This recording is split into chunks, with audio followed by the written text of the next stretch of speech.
हिंदू धर्म में होलाअष्टक को बड़ा ही अशुभ माना गया है। इन दिनों कोई भी शुभ कार्य नहीं किया जाता। आइए उज्जैन के आचार्य से जानते हैं होलाअष्टक कब से शुरू हो रहा है और इस दौरान किन कार्यों को करने से बचना चाहिए। पूरे भारतवर्ष में तिथि त्यौहार का बड़ा ही महत्व कहा जाता है और उन्हीं तिथि और त्यौहार और वार और नक्षत्रों को देख करके ही हम हमारे सारे कार्य आदि करते हैं और उन कार्यों को करने के लिए विशेष प्रकार के मुहूर्त आदि समय को देखा जाता है। उन समय को देख करके ही हम अपने कार्य को प्रारंभ करते हैं और उन्हीं कार्यों का हम जब प्रारंभ करते हैं तो शुभ घड़ी और मुहूर्त देखा जाता है। पूरे भारतवर्ष में ये हिंदू मान्यता में का एक अभिन्न अंग कहा गया है।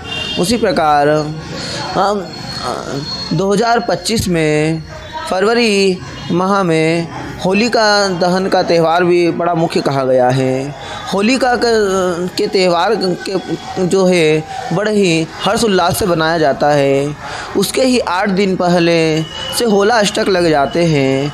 होलाअष्टक का मान्यता है कि इन होलाअष्टकों के दिनों में कोई भी शुभ कार्य आदि नहीं करना चाहिए। ये होलाअष्टक 7 मार्च से शुरू हो करके 13 मार्च तक रहेगा। होलाअष्टक के दिनों में इन 8 दिनों में कोई भी शुभ कार्य आदि नहीं किया जाता है। कहा जाता है कि इन 7 दिनों तक जितने भी ग्रह नक्षत्र आदि होते हैं सभी अपनी उग्र अवस्था में होते हैं। इसलिए इन उग्र अवस्थाओं की ग्रहों की दशा में हमें कोई भी मंगल कार्य आदि नहीं करना चाहिए। उद्यापन, मुंडन, गृह प्रवेश आदि के कार्य इन होलाअष्टक के दिनों में मना कहा जाता है।